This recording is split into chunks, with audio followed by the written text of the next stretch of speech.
Oh my goodness. Oh, so fire. Um, Look at that. Look at this camera. Look at this room. nice, isn't it? Hey. Look at all this room. Welcome back, everyone. We are on another episode of Sketch and Catch on the Mike Ham social channel. Back again with Trae, our main man. Hey. It's been a while. Everything's been kind of hectic for me, but it's all slowed down, so now I can get back on the streaming. We've both been itching to get to it. So I'm glad that we can finally get back to you guys. With everything that's been going on, we've both got a lot of things that have been happening in the past month, so we're just gonna catch up with each other and sketch out whatever the first thing that comes to our mind. Do you have an idea what you're drawing today? I have no idea. I kind of thought about it just now real quick, but that's the only thought I would actually draw today. I know what I'm gonna talk about. There's a lot to talk about, but to draw about, nah. What about you? But what you gonna get? You know what? I have to. Okay. Well, can I just break the news now? Can I just say it? Go for it, man. Okay. I have a show at is it Exploration Gallery Place. It's been up and down, but I'm going to sketch out my live painting idea because I need to see it how it's gonna look. So I'm gonna sketch out that idea for my live painting. Oh. Yep. It's gonna be fun. It's gonna be hard, but it's gonna be fun. He's downplaying it. My man. I'm not downplaying it at all, man. What? I'm so tired. Like I am so tired. It's not any doubt into my skill or it's more so I got to the computer this last few weeks and I'm like putting like 3 strokes down and then I'm scrolling. I'm like completely distracted and I'm just like, then I look at it, I put down 3 strokes and I'm like, man, this just sucks. And I'm like, what's wrong with me? I was like, clearly I need to and whatever that entails, I need to do it so I can get back to being able to do it efficiently and positive. So it's going to be difficult in the fact of my mental state, more so than it is. But with the way things have been up and down and the things that I'm just kind of feeling and figuring out for myself, I think it should be a really good experience. And it's on a Sunday. I should be able to hit it. If not, I'll make it Yo, there. bring the boys. So is it free admission? Yeah. Okay. Yeah, So, I think so. You just pull up to the Exploration Place. Excellent. So you'll be able to find Trae doing his thing. He'll be at the Exploration Place in Wichita, Kansas, Sunday, October 2nd. You can find him between the hours of 12 and 4 p.m. He's at Art Hub number 1. That's where the Exploration Place is. Art Hub number 2 will be at Keeper of the Plains. Yep, I was about to say check everybody out because it stretches from Exploration Place all the way to the Keeper of the Plains, and we got some really good artists out there. As always, like I love hitting these events and the variety of different artists that come out and the thing. It's a lot of us out there. And yeah, I'm happy for everybody when they. I get to promote you on the Thursday episode tomorrow for the Spotlight Social. Hey, promo party! Promo party. That should be like a little sub. Hey, right behind you and that pencil holder there, there's that sharpener. I forgot to grab it. You mind getting it for me? Yeah, so that's happening. So that's when I'm gonna sketch out where your trash can is. Don't have one. Oh, okay. Put one in here. Just trash. Just put it up here. I'll take care. Okay, no, I was gonna clear out you. Oh. Yeah, we're good. Yeah. Oh, maybe. I got a sharp pencil over here if you need. But anyways, yeah. So that's what I'm gonna sketch out today. Catching up wise, that's going on. I quit drinking for nearly a month. It's a necessity. I won't go too far into detail, but it was a necessity. Nice. I only got back on for my birthday, and then there's been a couple more birthdays since my birthday that. There's so many birthdays, but there's still been a big, considerable decline in my habit of good, drinking. man. No, it's wonderful because I can I notice the energy difference. Like I have so much cleaner energy. Yeah. When I'm not drinking, and like actually, like right now I'm hungover. um, but it was my buddy's birthday last night. My friend Mike that I shouted out a couple times here. So we kicked it, and he's a guy that I do a lot of art with, and and yeah, I don't miss an opportunity with that one. Oh no. We need at least.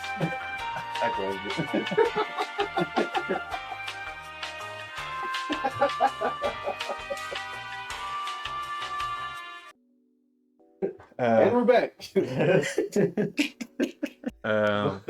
had some we had some technical difficulties just now. Thank you for your patience. I love it. I love it. I'm Dude, how many times my kids gotta run in on me streaming what they sang out? You got 3 boys, bro. So whatever number you're thinking in your head, multiply by 3. Damn, they're just like, oh, freedom. No, no,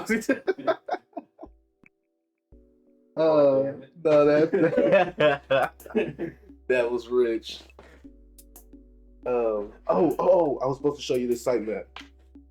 Oh, yeah. I'm painting on the water. That's where I'm gonna be at. You been to the exploration place? You said you went this past summer, right? Y'all did that summer program, Jay? Yeah. Right there, the walkway where the water is. That's where I'm gonna be painting that. Oh, they have you guys outside in the cold? Shouldn't be too cold. I think the weather's supposed to be fine. But you know what? I ain't playing. I will paint in the cold, even by the water. And it'll probably help me out in blending some of them colors. Do they allow you to share this stuff? No, don't share this one. Ooh, okay. But I'm glad you asked because I'm the one that don't even be asking, like, yo, yeah, look.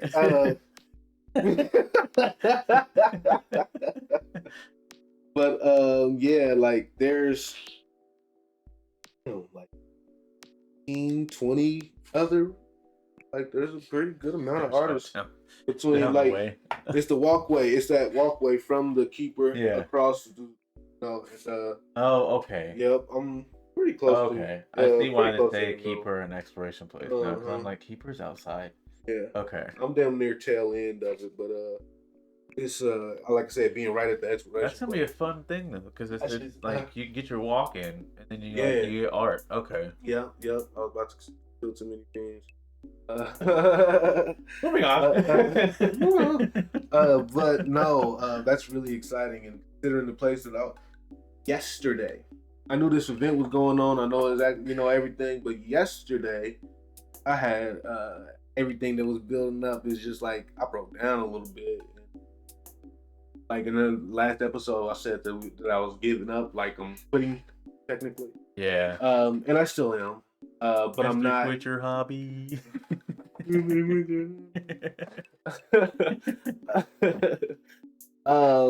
Yeah, no, I still am. The pinnacles that I was wanting to reach here are not lucrative to what's going on in life right now. Yeah. So it's like, I had a moment where I was just like, man, that's for real. Like, I'm really not ever about to chase all this that I was chasing this whole time, never again. That does not stop me from creating anything that I want to create with the skills that I applied for a job here real recently that was real entry level, and all the skills that I have between my education and my job experience. I can't get those kind of jobs. Applying and getting denied, that's so old. Yeah. But like, man, when I tell you stuff just don't be in favor all the time, like, I guess you can't really expect it to always be in favor, but just having to deal with it sometimes, the initial reaction is usually just better take it with a grain of salt, but better. Sometimes when those things come, I was like, whoa.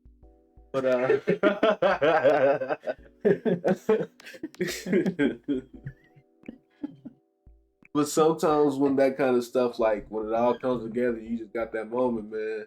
It feels really good to let it out, I'm not about about to sit up. I ain't about to do this way, feel no way, cry about it, man. Like take my moments and but at the same time, you only get 5 minutes. You know what I mean? And I took my 5 and I thought about everything. I prayed, I meditated, like took my little time. But today I feel great. I don't feel anything like I did yesterday about it. But I also feel like with that understanding takes a lot of discipline. Yeah. If I'm going to continue to do it, if I'm going to continue to try to be the best dad with another one in the oven, I have to discipline. Yeah. So that's something I got to teach my kids too. So yeah, discipline and structure and foundation and all that kind of stuff. That you got to put that into your craft. Yeah. Let's say for enough years for much real. I can't expect to be at the places that I want to be because of where my mind's. Right.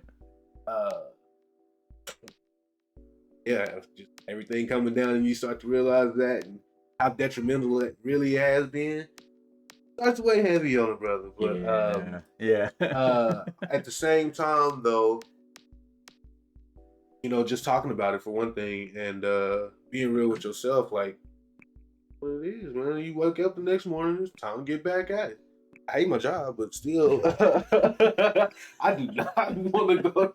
But as long as I'm not there for another 5 or 10, can't do that kind of deal. But just whatever, man. Things are looking up. Still hate you, but things are looking up. There you go. That's what I want to tell my manager. How's it going today? Well, things are looking up. I can't stand you. Things are still looking up. But how you feel about work? Don't like you. Don't ask me that. You want me to be honest? Don't. Boy, look, I am not the person to talk to. That's the Boondocks episode. You get them people come and talk to me about how I like my job. Oh, don't ever ask me. I don't even think that would be. It'd be like every interview that you would expect in the movies with this guy. What you think? Like, how do I feel? Oh, I feel great about work. Get that big cheese going. Get out of my face. But no, it's all good though, man. Like I said, we had those troubles and worries and stuff, and I feel about them, and then boom. No, you're good. Tinker along. I feel like I'm rambling. That's been a thing too. Like I working second shift, and my 2-year-old, being the only real socialization I get, I didn't realize how much I needed to talk. And when I get around adults that I feel comfortable around, it's just like, no, for real, man. It is, man. I feel myself do that. Like I feel like I talk a lot, and I feel like I talk a lot now. But like I used to be I still kind of am. But it's just like you said, you get around people that you're comfortable with, and you just flood them. I was always known to be the quiet guy, which I'm sure you understand. And so like being able to actually speak to people who can listen or you feel like will get you, you're just like, and you finally hit that moment. You're like, oh wait, am I talking too much? Like, no, you're good. Yeah, man. So I'm excited about art. I'm excited about the next chapter. I'm still gonna work on a lot of old stuff, which actually is going to be a really great way to get my portfolio the way I want it. But working on stuff that I know is going to be the things that I want to do, but I didn't realize in the last 5 years I didn't get it done. But the fact that I want to do it now, I have like this basically database of stuff that I can capitalize on the things that I actually want to do. My buddy that I celebrated his birthday last night. Like a catalog? Well, I mean, I plan on I want to do it like a Patreon eventually, but have product and all those kind of stuff to move. And comics and cartoons and all that kind of stuff. So I'm going to be working on that more than I'm going to be taking commission paintings and shit like that. So But the thing is, if I'm not gonna stop, I might as well pay to. But also raising a family, Yeah. you have to remember when it's time to Yeah. raise a family. You know, nah, man, for real, I would hate to be the dad that was just so engulfed by their work, like, you know, that you just miss out. And Seen it in sitcoms all the time when we were that's the growing up. that's the TV dad for real right there. It's like, hey, look, Saved by the Bell. Zach had to call his dad on this. You remember the scene where anybody, I'll call you. That's how I can get through to you, type of thing. I'm not trying to do that, man. And plus, like, if you don't do it, who are you gonna let to do it? Like, not even if like it ain't done right, if I don't do it, type stuff. But at the same time, if you want to make sure things are done, you know. So yeah, be there. But yeah, just involvement and structure in general is like the goal. And you got a copy of Sausage Party.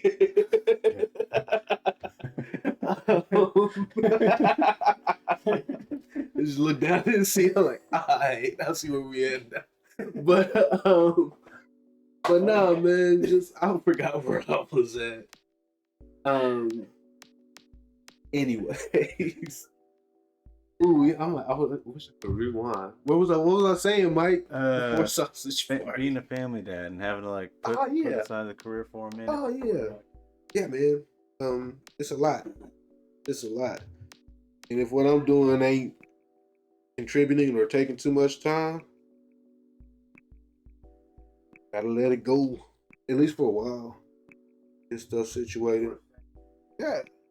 Come back to it. What else you gonna do? Like, literally, like, family time, work, and cleaning essentials. What else do you do with your time? Oh, with your time. With that 2 hours a day? Let's just average it for one thing. What else do you do with that 2 hours a day? I don't even watch TV really, man. That reminds me of soap opera lighting, but it works so well in here. We had a little hiccup in connection, but we're back on. Perfect. Good. Yeah. Nah, I'm out here trying to be a family man. That's good though, man. No, it is good. It's like, good. There's no like this is what I'm doing, but and I say because you know we as parents don't applaud ourselves enough, or we don't give credit to ourselves enough. Because like, yes, it is what you're supposed to do. That's a responsibility that you bestowed upon yourself.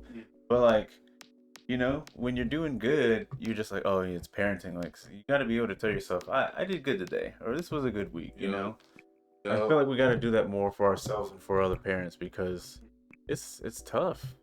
It is tough. It is. You know what? And speaking of parenting, and I'm mad. I was so sad yesterday. I went to daycare, and the daycare lady says I gotta come before 10. It's every other morning or so. I watch him.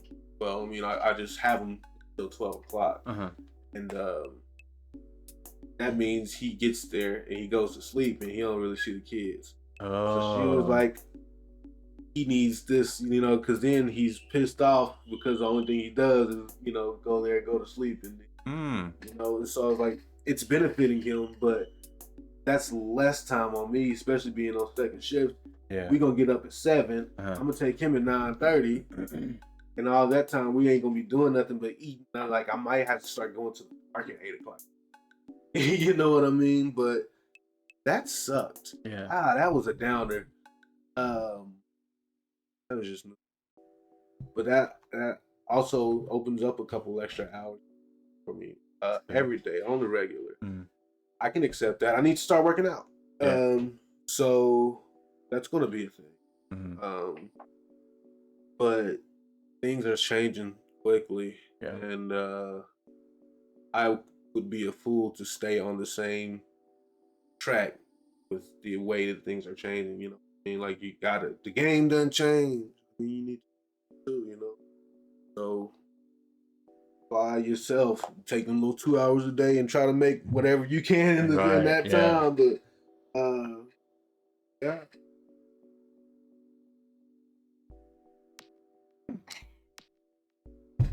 Yeah. But I need to get started sketching. Over here messing with This fool been over here on tool time. I'm like, yeah, I've never actually had it at a different angle, so I'm like, oh wait a minute. Nah, but I mean, like, I'm looking at this monitor now. That light, it changed the game 100. It's great. Yeah, I seen you had that there the whole time, but it's okay. I wasn't gonna say nothing. I don't need to see me right now. What are those words I ain't got a face for talking radio. right That's what it is. You remember that censor bar? Yeah. If words could talk. Well, that's good though. Like you you've got a good art gig going for you. That'll give you a lot of exposure. And the what is it?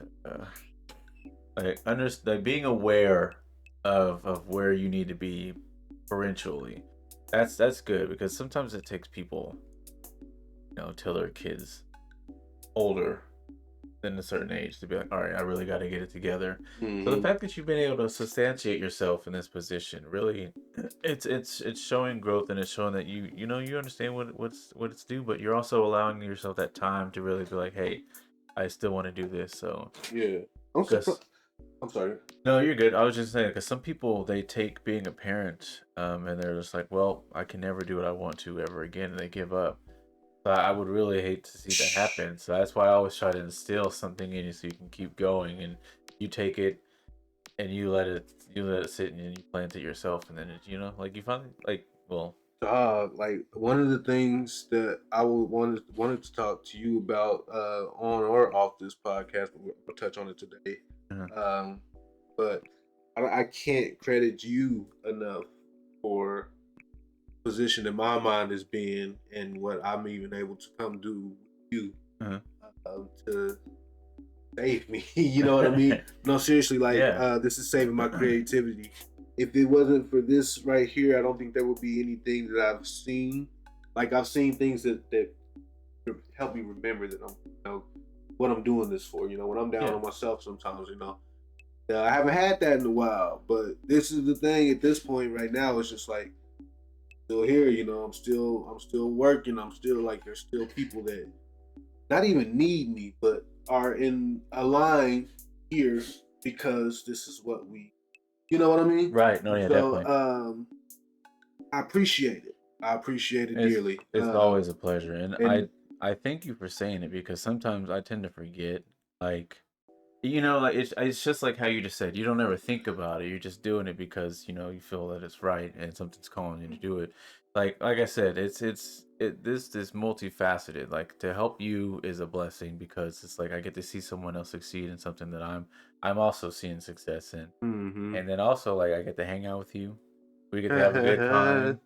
And then, you help me a lot more than you think you are mentally and successful because I can see it being a mutual lack of understanding, you know what I mean? Like we have no idea what we're doing. And that's cool. That's tribe type shit. You know what I mean? Yeah. Just hey, I still like I'm glad y'all got them moved in and everything right now. But if y'all are up at 8 o'clock in the morning a couple times, I'm bringing Zach over. I am. I want these guys to. I want them to start running stuff, man. Yeah. Especially if I have another boy. Yeah. But I want my kid to have some solid people. This will be a really good start. No matter what the future brings. I hate to break it to you, we are not 8 o'clockers. Oh, Zach, you're not 8? Oh, how's 6 sound? Yeah, Zach's a 6:30 guy. I wake up at 6 to pee. I love it. It must be nice. Ashley goes in at I feel like I'm yelling at that mic, but no, you're good. Ashley goes in at 8, so that means and she's got a first grader. We've got a first grader, so we have them ready for school. They leave together. As soon as the door closes, I'll be thinking, okay, they gone. Zach will be asleep the whole time, but he knows Once they walk out the door, it said pop up. I give 5-10 minutes maybe, but I've learned now. He knows, Daddy. Exactly. It's still early, bro. It's like I went to bed 5 hours ago. You know, I got off of work at 11 o'clock. You know, I usually go to bed about 1:30, 2 o'clock. That's one of the reasons why I for real stopped drinking. Well, slow down my drinking. You can't say I stopped drinking with a hangover. Couldn't be woken up with a hangover. You can't do. I mean, if you decide to try to do both, fine. But you just don't get hangovers. Some people just don't get hangovers. For me, I don't. I must be like kind of dumb. The way that my head wakes up in the morning, like aggressively beating and stuff like that. And I still, you know, and I was drinking heavy for a while. I hangover wasn't shit though. McDonald's, some Powerade, and some BC powder, and you're right on it. If anybody know about the BC powder, them old heads, they put me on because I was out on the porch drinking with them. Like little packages. But yep. But I get incredibly bad. Yeah, drinking that long was a foolish idea anyway. But hey, man, you know it's crazy how like we going through our 20s, we put our bodies to the test. Like we really beat our stuff up, and then we be feeling it in our 30s and 40s. And we're like, why am I in so much pain? Man, I hope my 30s and 40s are like have forgiven me by the time I get there, because Better start stretching. I better start everything. My body's so stiff. I mean, like, but that's one of the things also, like I said, I got 2 free hours now. Like starting tomorrow, I have 2 free hours because Zach has to be at daycare by 10 o'clock. Yeah. And I was actually going to start asking her to start bringing them early or like at a different time, but it helps me out because literally I had no free time. Talking about doing a little bit. But that means it's not a selfish thing on my end, you know, now, because now it's benefiting others, you know. Yeah. So I can take that time and it's okay to do that. Yeah. That's dope. Oh yeah. I want to hang out with my son every morning though. We have fun. We go and see my dad pretty often. He's retired. And them two, they get together, man, and it is it's comedy. And I love the relationship that they had. I'm glad I was able to build it because he works second shift. Yeah. I never saw him a lot when I was a kid. So we got that time back, and to add Zach in there was really dope. But we got that.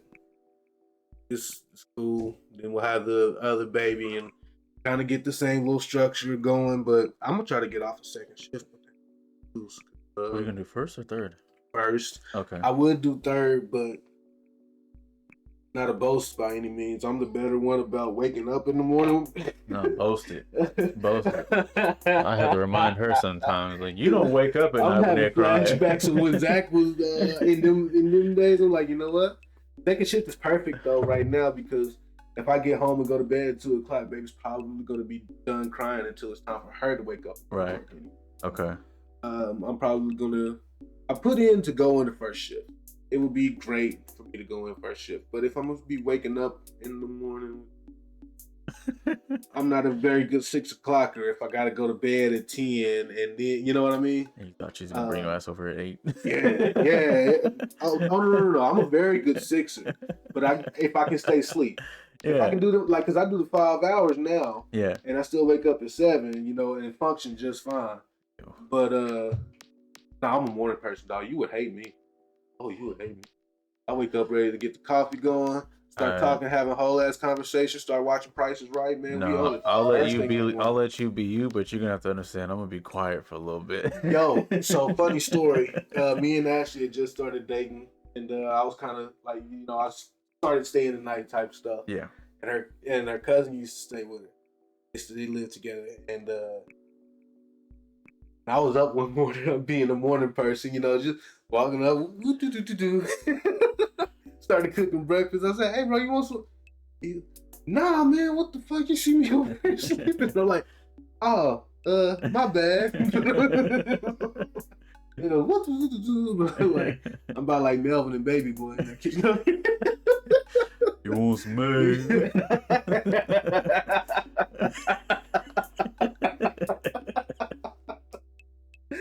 Oh man, but Ass nah. out. Shouts out to Ving Rhames, man. He's one of my favorites. Oh my god. Oh, that is funny. But nah, I'm a morning person through and through, man. I just hate waking up like and having to work first thing. Yeah. That one will get you. No, And first thing in the morning, like I said, to have to be there at 6 o'clock. Yeah, that's the kind of morning person I'm not. I like to wake up and make breakfast. I like to enjoy the morning. See, a good 8 or 9, that's doable, right? That's reasonable. But like, you're someone who wakes up at 5 or 6. Good morning, yo. I'm gonna need you to back up. Okay, so my grandma used to wake up to feed the chickens about 5, maybe between 5 and 6. I'll say. Let's just say between 5 and 6. Okay. The sound I could always hear was not the beat down slippers, but the strap over slippers going across the load. So it's like a,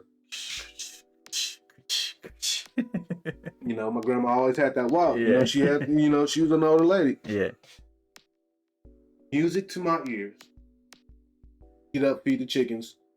That means I was about to start smelling eggs and bacon. I didn't know how much of a coffee junkie I would be at this time, but I used to love the smell of the coffee that they made in the percolator. Hell yeah. So she made it like on the stove top and stuff. Yeah. Yeah, man. Coffee it was smells so good when it's brewing. But I'm like 6, 7 years old. They wasn't about to give me no coffee. But like that's all part of, that's my essence, man. Yeah. Like the morning. And so yeah. Coffee smells so good in the morning. And during the day, it's just like, okay. There's something about waking up to the smell of it. It changes everything. Nice. Like a nice, fresh brewed pot. I remember, I'll be laying right there on the living room floor. It's like, I wouldn't even want it, but to smell it, no, because I remember when I would stay with my mom as a kid, she would drink coffee and like she wouldn't finish it, so we would finish it, hella creamer, right? So, you know, we would wake up. Sometimes she'd cook, you know, eggs, bacon, and all that stuff. It's like, oh, okay, like, you know, like you're waking up and you're letting your nose, like, in your brain, like, identify each one. Like, okay, there go the eggs. Oh, that's that bacon right there. And then hold up. Woo, that's that coffee. Yep. And so, like I said, we was in the country, right? Oklahoma, just country as hell. So her kitchen in the summertime would smell like an orchard. There was a peach tree outside. Oh, okay. We got one out there. Just like all parts of that, and you wake up to all of that first thing in the morning. She had a garden the width of a house. Like she had a big ass garden. Damn. Everything. For real? I miss being. Whoa. I miss being. And just understanding your senses and smells and everything. That's all a big part of what made me who I am. Did grandma throw down? Okay. But my grandma used to come up here from Oklahoma on like around Thanksgiving. Yeah. And bake desserts. Like she would bring a crap load of them, right. And then when she got here, she would continue to bake and sell. Like she would go home with about $1,000, and this was about back in like when I was in high school. You know, that was good money. Yeah, like she used to put it down. The reason why I asked is because like like you know how you always remember grandma's cooking? Yeah. Like just like you could think about it, you could smell it like in that right now. Yeah, shout outs to grandmas. Man, I don't think if I could sit on here and talk about my grandma, I would. Like just nothing but good things to say. I mean everybody, grandmas, we all know grandmas. So tell me about her. Well, my grandma was she lived in the country on a farm. Uh-huh. She traveled a lot when I was younger. Well, when she was younger, apparently I didn't know a lot about that, but she'd been a lot of places. Okay. She She was a caretaker for a long time when I was little. Uh-huh. Um, she had she had 11 kids. Technically, one passed at a very young age. Mm. Yeah. She was the sweetest woman you could ever meet. A church-going woman through and through. Just, I mean, it's like the Is classic. this low enough? Sorry, is this low enough, or is this you need it higher? You can raise it up. It can Yeah. go up one more. But oh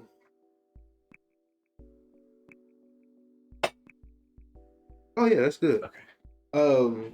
I mean, like I said, everybody's got a story about the grandma. They just like mine been gone 12 years now. Okay. And it's like I don't have much bad to say about, like, there's nothing bad I can say about her. There's not even really bad times I can be. Right. But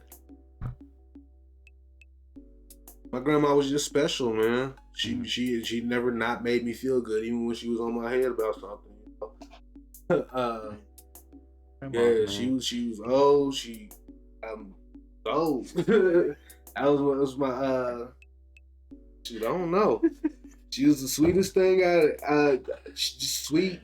Oh my gosh. You didn't ever want to cross her because she wouldn't like getting your hands if she had to, but you wanted to respect her that much. You know what I mean? That's what it is. It's like that's how you do. I don't even have to worry about it. Yeah, that's how you do grandmas. You don't want to cross them, but like if you make a mistake, they'll be like, "Now listen here, baby," and it's like, "All right, grandma." Yep. She definitely taught. She taught me a lot. But it was just in her regular doing. Yeah. She was the what is she? I think she's like a quarter Creek and a quarter Cherokee, and half black. Okay. But it was just regular Creek practices. Just all that kind of stuff. She was special, man. Yeah. And in that, it's like I naturally just got a lot of good out of her. Good. That's good. Yeah. What about your grandma? So, my father's mother, I don't think I actually got to meet. I didn't get to meet my dad. Really? So, I didn't get the liberty of being able to meet her, unfortunately. My mom's mother, she's actually still living, and when I was younger, we actually lost my grandpa, the man that she was married to. He's full-blown Native American. I'm pretty sure he's just strictly Cherokee, but I'm not really sure. But I got to know him a little bit, but like by the time I was old enough to what I remember, by the time I was old enough to understand who he was, I think he was just kind of like at that age, because he had been in the war. He was in the military. Okay. So yeah, I think when I met him, he was just grandpa. Like he'd be moving around. He wasn't very verbal. Like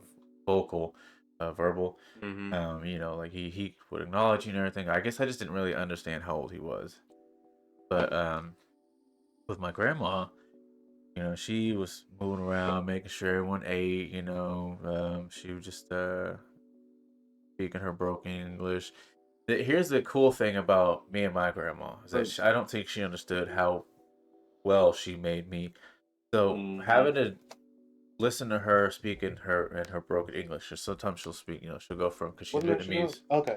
So she'll speak in English, knowing that she's talking to us, and like because she didn't like know the words, or she just kind of like mixed it in. She'll throw in some Vietnamese, and so the fact that she also had a heavy accent.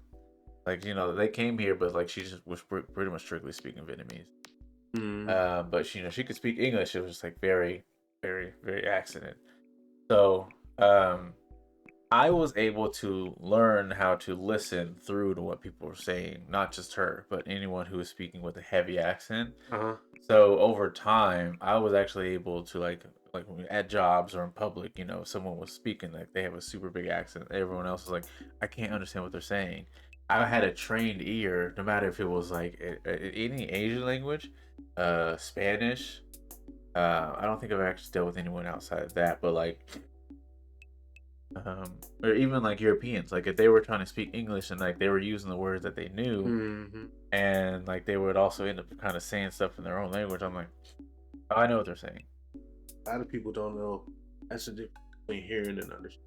Yeah. When you understand, Okay, yeah. you can like not necessarily understand the language and how to get the point across. Right. You know what I mean? Yeah. But if not, you just you're never gonna get through, and that's why it's so hard for people in their native places to hear other people's accents, because it's like either are you listening to what they're trying to say, Right. but you don't put that together. You know, you got to study that for way longer than a 30-second interaction. Right. Wrong, but yeah, a lot of people just ain't good at that because they just don't know. You know, Right. that's not a common thing.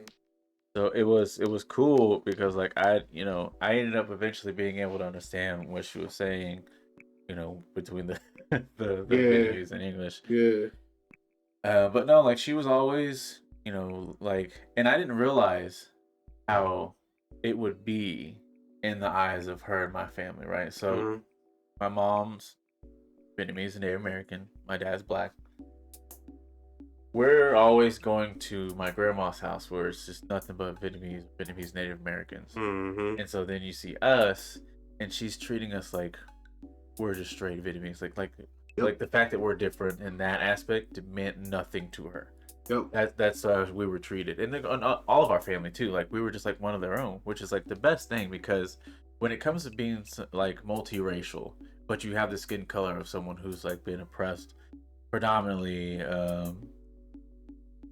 historically known in America, after a certain point in time, it's like those concerns were never a part of our psyche when we were younger, me and my siblings. But as you get older, to understand that people were mistreating you for the color of your skin. That's and the then thing like in Vietnam too, though, ain't it? Like darker skinned Vietnamese people kind of get a little worse. Well, treatment, it's or is actually that a different area of Asia? No, I think it's like a lot of places. It's in Asia in general. Yeah. Okay. So it was weird because like I started to figure that out in high school, to kind of go on that, like like for instance, this isn't like real, but like I don't know, like just to put an example. Vietnamese will hate Cambodians. Cambodians will hate Thai. Thai will hate Japanese. Japanese hates Korea. Everyone hates Chinese, right? That's kind of how I was understanding. Like there was like inter beef with Asians in general. And one being Triad and Yakuza, Japanese and Chinese. I want to travel. I don't know why I keep saying that. It's funny though. That's your lie. Well, it sounds like it's completely racist, but Jackie Chan's the one that made it famous before he started beating somebody. Like, hey, please, I don't want no trouble. I don't want no trouble. He's the man said. So it was it was good to know, like as I got older and understood the aspect of racism and everything, that grandma treated us like we were straight Vietnamese. Kisses, hugs, how you do, like I was asking questions, make sure we ate, make sure we weren't hungry, kind of feeding us more, even if we did eat a lot. Just very, very loving and very caring. So they're actually in Florida now. Her and my other grandpa that she's been with for the longest. They're in Florida.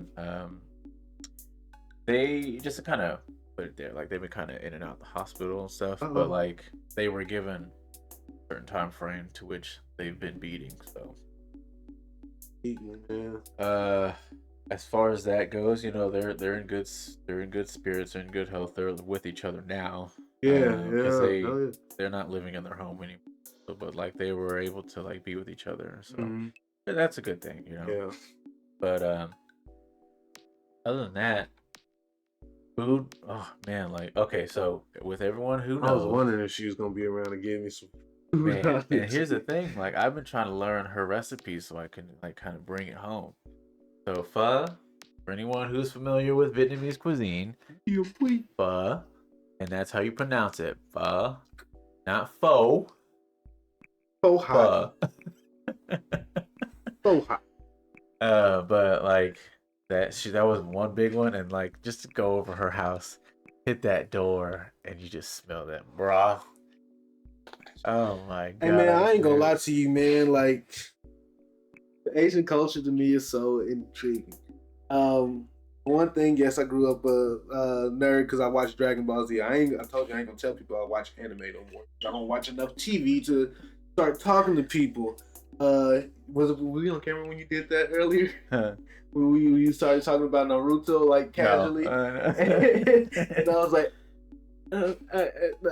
and anybody that does like I've watched a few, but like I said, I do it for the art styles. You know what I mean? I watch Studio Ghibli movies because that's a So I don't watch anime, but I enjoy anime.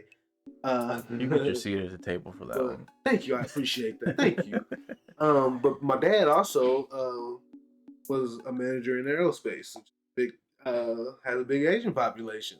Yep. He used to bring me home people's cooking all the time.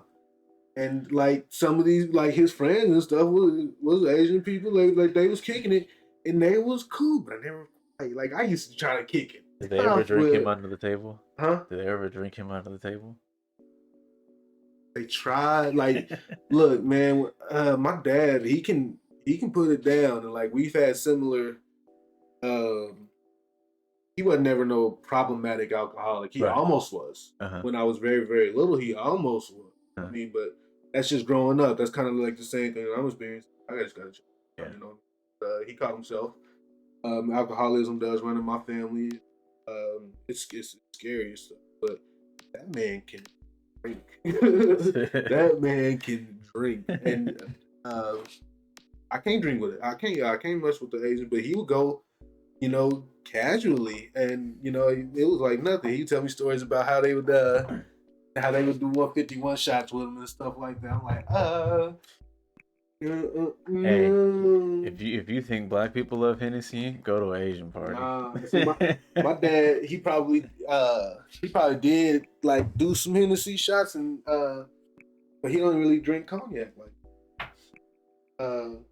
That's Hennessy and Heineken will be it. He went to somebody's he went to an Asian wedding and brought back home a bottle of Remy something like $300 bottle. Like, how you come back with the kids? like I mean, you ain't even family. Dude, it's like it's kind of like how like the Spanish and Hispanic culture, like they're just very like you got to get you a good group of people, and like because every race does it. Like with you have your whites and Europeans where like you have those families who are like, oh come on, come over, like the very open family oriented type of culture. Everyone's got them. Of course, you always have your outcasts, but nah, man, like when you get a good group of people, like a group of Asians, like they're all very giving, very offering, like very loving, especially when it comes to like parties and drinking. Like that's when it really comes out, and it's like it's a good time. Like when you party with like Asians and everything, like you could have anything go, but it's just always a good time. Karaoke is the one big one though. I can say so. When I was living in Oklahoma, I had a cousin I ran tough with. He had an Asian girlfriend. Yeah. Took a trip once, and I got so drunk that I got a nosebleed. But I kept drinking. They go clean up. Like I used to go hard. And they did karaoke. I was on the couch sleeping. I remember was like being on this leather couch, and the colorful disco ball lights going around. They had the ball. And they was singing. I couldn't even understand, but I think they stopped singing and left the light on all night. But I'm on the couch. I just remember the blue lights, and I was like, we kicked it. Oh boy, it was a good time. But that's always like I love cultural different, just like seeing the different perspective and everything. But it's also real easy to get in a fight. Yep. if anybody knows that better, it's going to the hood and go start drinking too much Crown if you want to. But like, it's the same thing everywhere. You know what I mean? And that's why when I was trying to explain it, when I was talking about it, like, because everyone tends to have the same tendencies. Like, how some people are like, oh, well, Asians do it like this. Asians like, well, so does everyone else. Y'all all gonna end up fighting tonight. And Yep, so that's it's one thing in common. there's a lot of things in common when it comes to cultural settings and parties and celebrations Uh-huh. and stuff. But yeah, uh, especially when you get like these modern urban Asians. Uh-huh. Um, Oh, them yeah, fools like bang, man. yeah, when people They show up bang. in Hey. troves and they're just like, I mean, it's all good. Do what you do. I ain't knocking you, but I don't want. like yeah. I What were you saying? I don't want no don't problem. want to. I can't do that. I don't want no trouble. I couldn't. I'm trying to get me killed doing that. They gonna be pissed off at me talking shit on this podcast. But I don't want no trouble. anyways, oh, man. Where were we? Grandmas. Grandma. Culture. Yeah. Do it for the culture. I'm a Migos fan. Speaking by of the Asian way. parties, I remember when I was young. Huh. Sometimes we go over to my grandma's house like during the day or at night, and they be fucking partying it up, man. Families over there, people we don't know. Oh hi, how you doing? Man, what? We'd be in the basement in my uncle's room or something like that, if we had to stay in there. And there were like TV on loud, karaoke on down the street, Super loud. foods in circulation, alcohol is all over the place. And Yeah, it's like, buddy. and then everyone's like the basements for smoking cigarettes. Oh damn. Yeah, Oh. they'd be smoking in there. And honestly, like me as a kid, I didn't mind it, but I know my mom being a parent, she's like, oh man, they're partying tonight. Dog, Because it was just another smell to me. It's not like I was actually like taking it in. so things happen like when I was a kid. Like I grew up in my grandma's house, not in my grandma's house, but when I was growing up, I used to be able to smoke inside my grandma's house. You know what I mean? I remember my uncles and great uncles sitting there with the big orange 1980s ashtray, sitting there. You know, I used to play Sink the Submarines in the toilet. I did. You know, but that's just and I grew up and I became a smoker. My parents did not smoke. They, you know what I mean? They were very anti-smoke. They were so disappointed when they found out that I was using tobacco. Yeah. But it's weird because it's like I can't say that wasn't a normal thing around me. You know what I mean? Especially if you went to Applebee's on a regular Friday night. Man, oh my gosh, gotta love that. But not for real. It's something that's like, oh, it's so crazy to like think that was a time where you would go in a restaurant and there's a smoker section. But that's one of the best things that the best laws that could like I as a cigarette smoker I was like, oh, we can't smoke inside no more, and then it's oh, I'm not leaving the club smelling like alcohol, sweat, and cigarettes, just alcohol and sweat. Right. Okay, cool. I'll take it. Yeah, because I still don't want more. Right. For me, it was coming out cigarettes and black and mild. Hey. No. Guilty. Wine wood tip. Ooh, nope, I can't do the wine ones. I don't. Because it's What'd you do? Classic? plastic. I used to smoke cigarettes, but I quit cigarettes because they were starting to get too expensive. Then I went to black and milds, but they're way unhealthy. But it's easier to quit a black and mild than it is. I'm glad I haven't went back to buying cigarettes. I was able to do this and throw it away. Yeah. You can be a little bit more conservative with a black and mild. I'll probably only smoke one. Smoke through one a day. But I'm trying to quit that too. I quit that actually since we last spoke. Really? I did, but then I started back up. Okay. But it's all a work in progress, man. I give myself my little dues. Yeah. But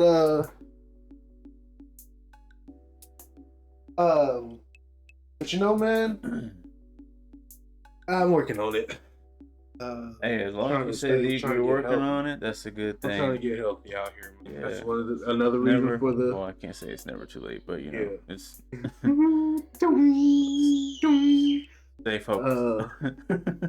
that's another thing for the quitting, man. It's like my energy has to go towards my health. It has to go toward like my family. Yeah. Because I don't want to be that dad that puts so much toward that I miss out because I didn't take care of myself enough. You know what I mean? That kind of Right. stuff right there. And it was like the list is getting too large now. And that's the sad part about why we lost so many family members growing up, is because health wasn't as, we didn't make it as important as we should have. Well, and we still not, because we go into these jobs that's giving us all kinds of different stuffs. Yeah.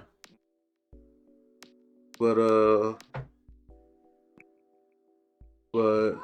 what do you do, right? Because you got to make your ducats, and that's what they say. You gotta make some money. Nowadays, it almost seems like it don't matter. I hate hearing that, because hearing that makes me want to not make money anymore. Don't matter. Yeah, I get the good job, and then inflation come back slapping me in the head. I said you poor. Like, I never got the chance to ball out like that, man. I never took the opportunity to either, so I will be accountable for that. Up here and say that I didn't have the opportunity to ball out like I could have, but Uncle Sam says stay in your lane. My dad, he gave me hell about going where I'm at now, so I can make as much money as I can, and I see 100% where he was coming from, but you don't. I'm glad I didn't, because I was going after something that was for me, or I thought was for me, or I think that it's clearly for me because I'm doing what I'm doing now. Yeah. So yeah. So I think we got a pretty good opportunity to segue into something here. Okay. My podcast. Yeah. I said I was very, very, very, very, very, very, very, very close. Yeah. Set me up, man, and I know what I'm going to talk about. So tell me about that. I know that we're doing this so you can branch off and do your own thing, which is amazing. I want to umbrella with you in another podcast.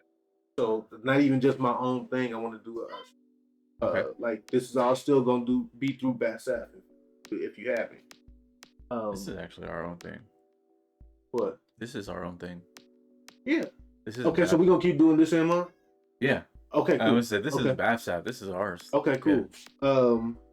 Even better because but same, man. I separated it for you, buddy. Hey. But I want to talk about kind of like I don't want to call it nerd culture, because the guys that I listen to and I want to talk to with they do a nerd podcast technically. I'm not offending them when they say nerds. They are nerds. Okay. It's a lot of Marvel. It's a lot of Okay. It's called the League of Melanated Gentlemen. Those dudes are pretty. Is that the one that you sent me? I don't know. Did I? You sent me something. You said that they were an inspiration to you. Yeah, I probably did that. Okay. 4 guys? 3. They might have had a guest. Okay. And I'm sorry, I meant to tell you that I watched a little bit of it while I could, in between like moving and everything. It seems like they got a lot of good things to talk about. I wanted to go back and actually listen to the entire thing now that I have time. It's really fun, and the idea of a podcast, like the thing that I get the most out of a podcast, is somebody out there relating to, you know what I mean, on a level that's not a movie, scripted, or like that is real for the most part, especially when you do it from a personal aspect. You know what I mean, from somebody that you know. Something like that, you're gonna get a more authentic result or outcome. 12:36. Damn. Okay, I can leave at 1:30. Oh yeah, I can leave it too. I'm sorry, we got plenty of time. Yeah. I'm like, man. See, it's that job, man. They putting it in me, man. You gotta be there in 5 minutes. No. I was gonna be mad today. No. Your schedule at 2:30. It's 12:30. You're late. Basically. Boy, look, that's why I keep saying my job and all that kind of stuff, because I'm going to get sideways and start rambling.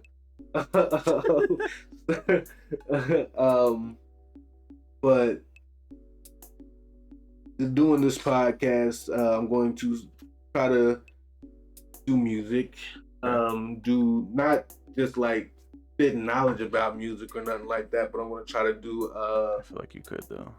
I can. That's why I want to do music, but I'm not going to be like on the research end of things. I don't even really want to do the news. I want to talk about the impact that music has on people. I just want to talk about um, movies and Like my media. hobbies, media all together. Yeah. Yeah.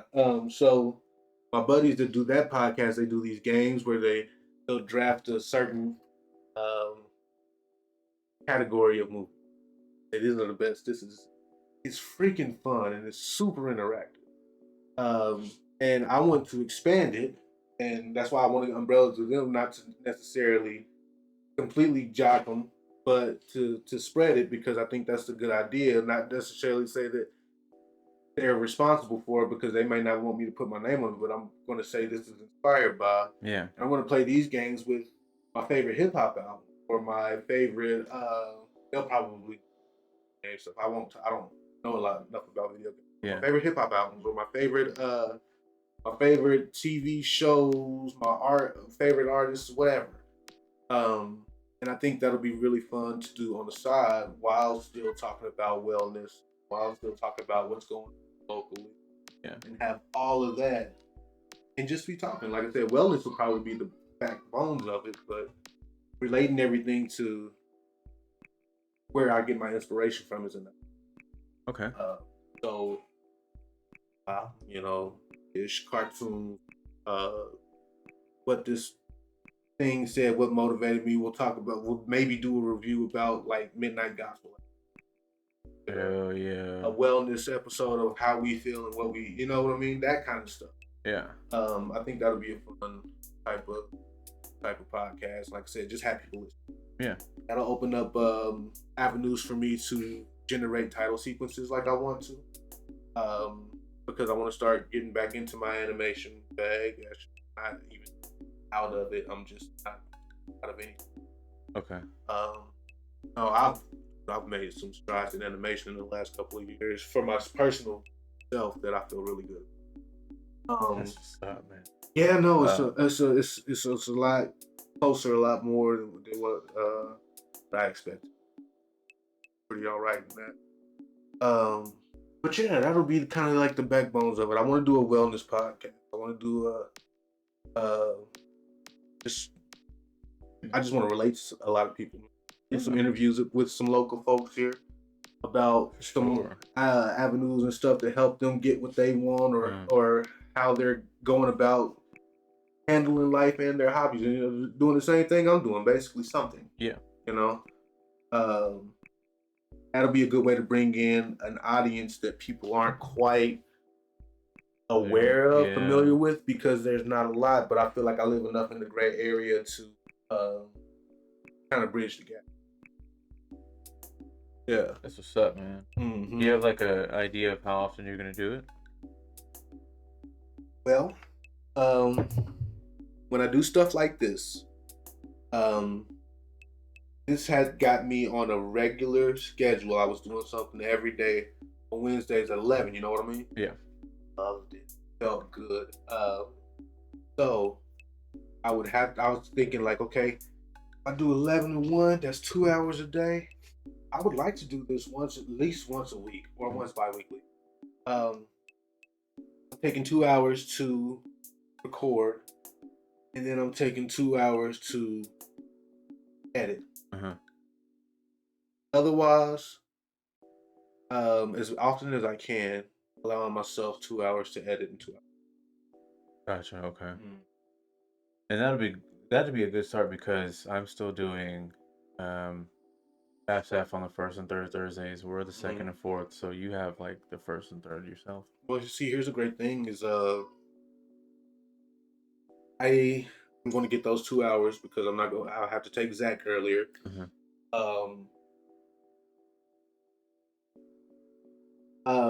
So I can do it in that time. Like I can just squeeze in whatever I can there. And yeah, I just have to figure out what it's gonna be like. Really get a feel for it. But the first order of business is to get the setup.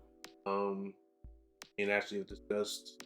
There's a spare bedroom that I like to work on. Mhm. So we're gonna do that. I'm gonna try to get my desk that I have right now. I'm gonna try to get that in that room, but I don't think it's gonna fit. And I'm really gonna cry if I don't. I mean, it ain't. But I'm gonna be really upset. That Yeah. thing is like I mean, it's basic. It's just a square and it goes way up. It's got a hutch on top of it, so it's got in two cabinets. Oh, that's not So it basic. stands like a little over You got a little good over my desk. head. Yeah. I love that desk, man. I'll put it in storage before I sell it, honestly. Yeah. F that. I'm not getting rid of my desk. I'm sorry. Uh, sorry, I just thought about that. I'm getting a storage unit. But I would like to get a setup. Like this is all happening before the new year. I won't even try to do anything before that because the holidays are coming. Yeah. I'm gonna be working a lot. Yeah. But all before New Year's, I want to get set up in the office. I'm gonna have you come over, and just we'll kick it and set up and maybe even stream an episode there so I can get some the wheels going on exactly how everything set up. Yeah. Oh. Snapchat really wants me to like keep looking at people's story, you know? Yeah. I don't my really phone's going- I don't care well enough. I don't care well enough right now. But I mean I love y'all, but I don't care well. But the big thing is, man, I just really want to get I have like you were saying, we got these qualities that were given to us, and why not use them? Yeah. Why would you not want to? So I'm just gonna continue to use them, you know, even if I'm not doing one thing a certain kind of way. You know, it would just be foolish to stop. Me and my sister were having a conversation today about a conversation that I was having with my dad yesterday about people, about us not realizing when people have crushes on us. Oh, Like okay. it's almost like a genetic moment. Yeah. Like, and that's why, like, I just say, what the kids say, no riz. Like, I always miss it. Like, me? No, but she was getting that. I said I had that conversation with Dad yesterday. We talked about how we don't really realize. She was like, "Yeah, that's because of the other person's nervous too. Maybe it's got something to do with this and that and that and the third." And that, like, somehow it came up to, dang, that kind of seems like the same reason why I was considering quitting that. One conversation that I had about a completely different subject, Yeah. ran right around to, I was just like, universe, I see. Right. It's like, but Flirting with it, but you're not committing to it. what you mean? So like you know how like kind of like going off what your sister was saying, maybe because the other person was like nervous, you know, like there's a flirting to the idea, but like there needs to be like a full-blown commitment. Yeah. Yeah. Boy, I don't know. It's weird how things like that work, and I'm glad they did. Like I said, it made me feel 100 times better than I was feeling about everything. Right then and there, I was like, "Yep, it's still happening for a reason." But like I said, the idea is to get to get some more relation. I didn't ever want to be the best artist in Wichita, the most popular artist in Wichita, whatever. I wanted to change somebody's perspective based off of what I was able to.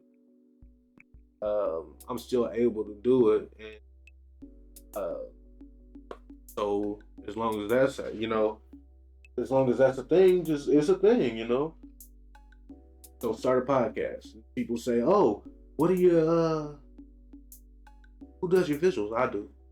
This is what I wanted to let you know what I mean. Yeah. I had to change an approach to get me to achieve my goal. Yeah. Because you're still gonna see me. You're still gonna hear me, but I want people to hear me a different way at this point. Yeah. And so this is a great way to reach an audience at this point because a lot of people are, podcasting. Not a lot of people look at art like they listen to podcasts. Yeah. There's some rappers right now stressing buying artwork from your friends and stuff, but it's not a lot of people that do. I'm gonna walk on the 22nd. I'm gonna go in with a lot of faith that people will, but I don't know. So we'll see. And it's like I said, I'm selling stuff probably no more than $10-$15. That day. Yeah, okay. My prints will be $10 to $15 because I'm gonna get them printed a little bit different, just for the sake of I want to push some product. Yeah. Even if it doesn't sell, I'll be able to do a special, and sell something whenever I need to, or just run a sale. I'll have on hand product. But I'm hoping to get rid of it. All of it. That's you know what I mean. I don't even want to say 75% of it's going. I'll be okay. No, all of it. Yeah, all of it. If I get 100 copies, I want to sell 100 copies. Right. That's what it is. It's a good goal, man. It's a really good goal. Why not? And I think honestly, like the art of being able to see art is very dwindling. Because like the art of being able to see art. There's an art to it. Like you got, it's more than just the eye to be able to like see and value art. There's an art to seeing and valuing art. Because people, they tend to want something that they're already used to. They're not open-minded to seeing other people's styles, being able to take in like what they did, and then another thing too is like there's so many people out there trying to call themselves artists and people consider simple, and they're just art.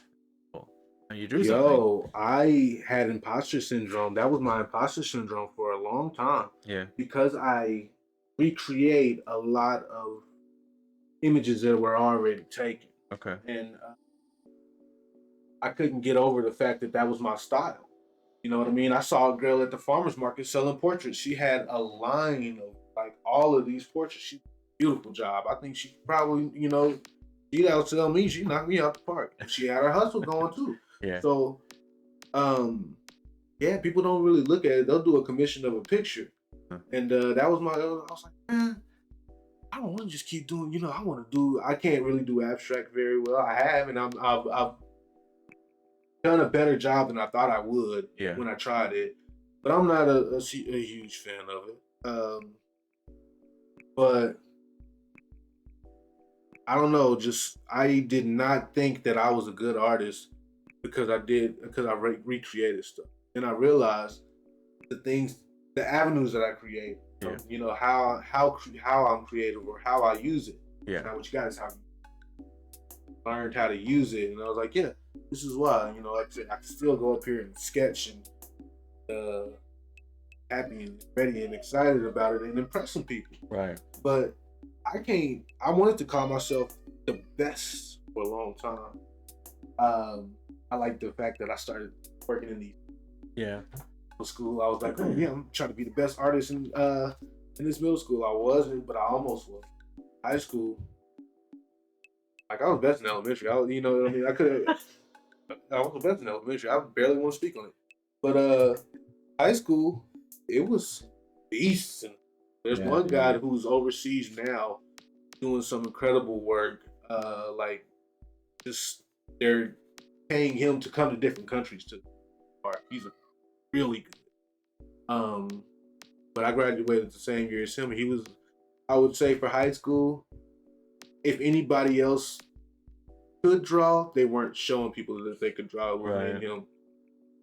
It was me and him. And then I stepped into college, and I wanted to be the best in college. I was humbled real greatly in college. A whole new venue for that. Exactly. Well, then I didn't learn my lesson, and I came back home. I said I want to be the best in Wichita. And I came and saw what Wichita was putting up. It's like there's no way. There's no way. And while my sketches are good, it's like even some people that are going to be out here on the 22nd will be able to sit up here and say, like, everybody knows I'm good. I mean, so I know I'm good, but these people are incredible. The fact that they're may or may not be this much better is because they put out product. I don't put out product. Man. Suck at it. Like, and I'm comfortable to say that because I haven't hit the pinnacle, I'm looking at myself and seeing clearly where you at. It takes you this long. These people are knocking this out in a quarter of that time. You know what I mean? Because I'm skipping steps. So it's not a beat myself up type of thing, but this is just Yeah, this spade is this spade. You know what I mean? dude. So in that matter, like, how was you gonna say that you was gonna be the best? Right. That is a machine to go up against the whole city, Yeah. and no, you can't do that. You'll kill yourself trying to, you know what I mean? Yeah. It's that's like the numbers going through pity ball to the NBA. How everybody will try to say, Pity you only got about ball. this percent of making it, and then the streaks every year you get up to. Right. That is no different from anywhere else. You know, no different. And I'm goaded in some categories by others, but take it where I can. But I'm not going to ever step on anybody else's toes in this area. Like, I'm the best because, yep, now it's time to shut up. These people out here are incredible. I'm never going to take that away from. I don't know. I mean, I think everyone will be able to. It's just the perspective. Some people like your art style above others because if you think about it, like the way people see art is just how it makes them feel. And if it's truly captivating to all audiences, that's when you know someone's really good. But I mean, to classify art to be good, it means it's like art can be good to anyone. Any type of art could be good to anyone. It's just the way that people know that someone will like. For instance, with your type of art, it's very urban and like I don't even know. I want to say rustic, but I don't really know the definition of it. But I would say it's very urban, but it's to the point. Like it's very like something you can understand. You know, it's not complicated. I hate That's my complicated art. personality as well. It's like I'm very to the point. So And see, not everyone likes complicated art because like you'll have people. Oh, that wasn't it.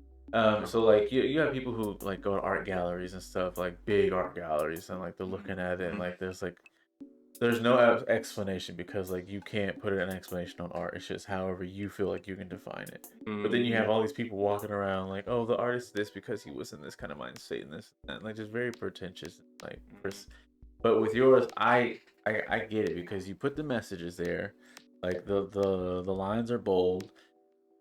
Like there is an actual emotion, not only on the emotion that gravitates to what you put into it, but like the characters that you draw, you can almost feel the emotion that they felt.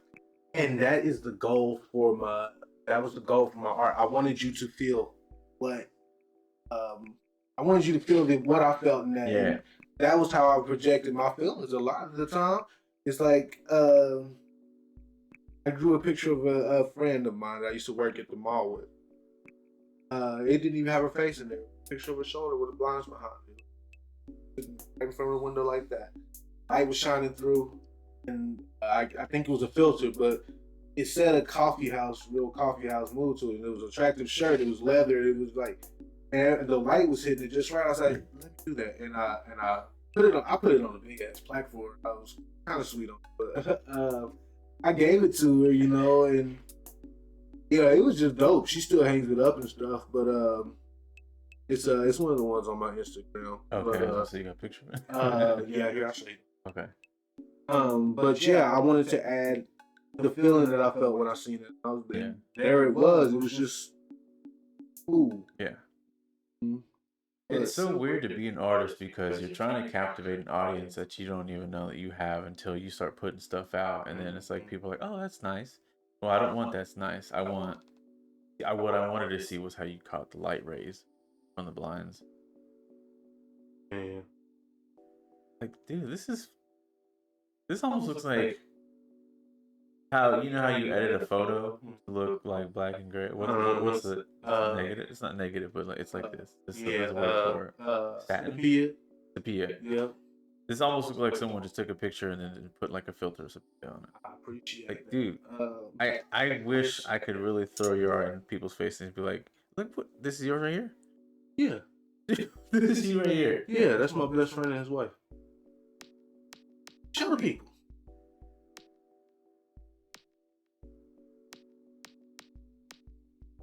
That's another one of his right there. And then showing the ones that I was talking about. And this is the one, the coffee house one that he was just telling me about. Yup. I like this camera because it's a lot better. Camera. So, like, that's what I'm saying, man. Like, I feel like yours is genuine art because not only are we able to capture what you felt in the moment, but any characters or any people that you're drawing, we can almost feel their emotion as well. Because it takes a certain type of like stroke and the minds, the stable mind and the eyes, just to like really captivate that image, that one moment. And people don't understand that. And so when people are up here like, I hate these pretentious art galleries where like there was one person who just put up a blank canvas. Talk about simple. I've heard of people doing that. Or like they'll just do like a little splatter on something, you know, like I don't know, like I can't really define art because you know it's so. Let me just say, I'm gonna talk a little bit of my shit because Please do, the decision I've made here. When it comes to the pretension and people wanting a certain thing out of artists, Yeah. it's not a very big market here. And, people are looking for a certain thing, but if it's a certain thing that you're looking for, you need to add out for requirements and availability. You don't ask artists to come to you and say, well, you had to do this and this and this and this before that. No. You ask artists to come to you for them to be. Yeah. You know what I mean? Or but if you don't, you have requirements. I would say put them out there. You know what I mean, this kind of art, that kind of art. So for whatever reason, this rejection, what are you gonna say? Just like the work industry.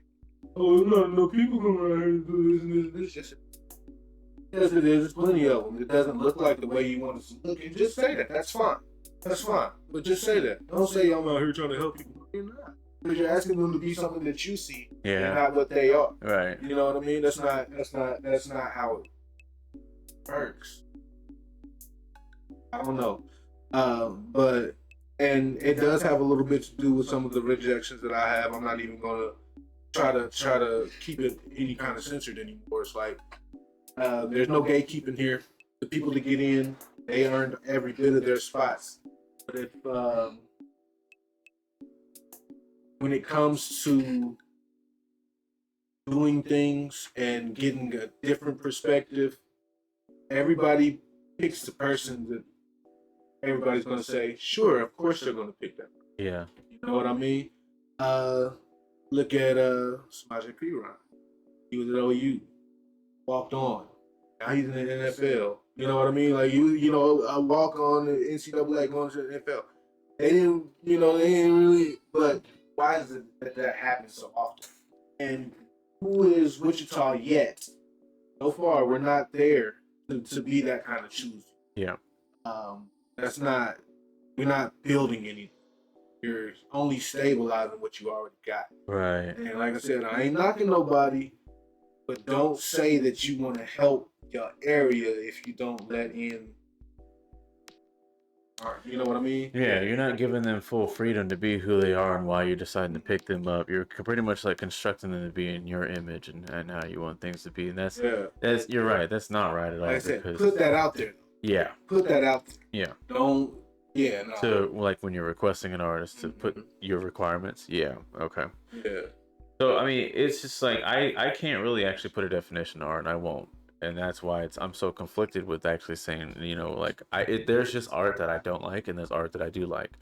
And one big reason why I like your art is because I resonate with it. I'm all about the artistic style. I'm all about the graffiti style. I'm all about just like, being able to tell a story with just one little, picture with some words in it and everything. Yeah. People need to be able to see art from, there's every type of person you can imagine in the world.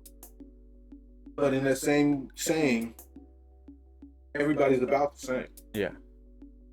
So that there's this conglomerate over here that's being completely overlooked by the masses. People trying to do good shit. even though they might not be great or whatever. But push, you know what I mean? You have to open up that opportunity for people to push, because that's being a village, you know what I mean? Yeah. That's heading your village. You gotta teach your kids like how to do things. But if you expect people to come in with this already set things, you're denying them the ability to be inspired by others that you had already put on. Right. Okay. They're not having these same kind of conversations because now they're not in the proximity. I'm not saying you have to showcase them at everything. Let them be on a little bit. You know what I mean? Let them be around. This is how you build community. How you keep kids out this street like that. My goal is I've always wanted that kind of traction so I could try it, because of where I come from and because of what I've experienced. Never necessarily anything bad or come out of a place of negativity necessarily, but everybody goes through things, and it's getting more common, every day. So it's like, hey, let me, this side is being neglected, or this thing is being neglected. I see it. Let me pick it up. Hard to pick up. But and in that, I'm gonna say yes. I'm gonna talk my shit, but at the same time, I still love everybody doing whatever it is they're doing. I'm not a hater. I just don't understand, I guess. But keep doing y'all, man. Lives like for real, because I guess it's working. Yeah. Is it working? Do you think it's working for the people that have it? You think it's working the best that it? You think it could be better? It could always be better, right? Yeah. But at the same time, if it ain't broke, don't fix it type of thing. Like, what's stopping people from opening up this kind of venue or opening up this kind of gallery? Monetary. Because it's not making money. Everything ain't gonna hit. Every Marvel comic didn't hit. Every Marvel movie ain't hitting, but they still have a budget of $1 billion. You know what I mean? Like we have the minds where we want to uplift people. We want, because here's the thing: there's people who are artists who are seeking to be paid, and there's people out there who want to showcase artists, but they also want some kind of fluid income with it. Like they're like, hey, I want my part. But there's so many, they're like little people that don't allow the opportunity to happen just because. We talked about, I think on the first episode, separating our hobbies from our hobbies, right? Last one, yeah. That was the last episode? Uh-huh. But that's what it is. It's like, if you only monetize something this way, you only get this one event, and you expect all your money to come from this way, you're cutting off all the chances that you got, right? Yeah. I'm not saying that you have to have this person, but if you're only selling art at a gallery and you spend this much money, you're probably in Wichita. You're probably not going to make as much money as you want. But if you do a gallery with fine arts and a live painting and maybe somebody singing, and you got somebody that you pull up. Now, don't get me wrong, you probably have to pay all these people. Yeah. But somebody sell food, right? Yeah. Somebody's going to want to do it for a lower rate because they're still trying to get on. You know what I mean?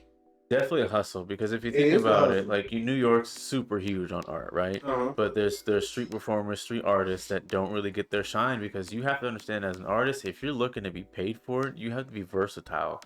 You can't just have one set style of art and be like, I will generate income from this one style. Yeah, but that's it. That's with also event planning and owning a club. Yeah. You know what I mean? How the same template of a club flyer, what does it look like? For like a club, nowadays it's location, girls that aren't going to be there. The text, some of it's on white, so you can barely read it, but they have name, location, contact number, and just the appeal. The appeal would be girls in bikinis, half naked girls, cars. The cars don't go inside the club, but Now, I'm Facebook friends with the dude that does a lot of these flyers, so I'm gonna say shout out for him for having his brand and doing it. Like I said, if it ain't broke, don't fix it. But if there's one person doing your flyers, there's only going to be, you know what I mean? That's just like saying what you said about having to be versatile as an artist if you make it in. Um, and I've seen dude do crazy different varieties of things. So it's not a knock towards him because this is the problem with monopolies, though. Yeah. This is the problem with monopolies, though. So he does a great job.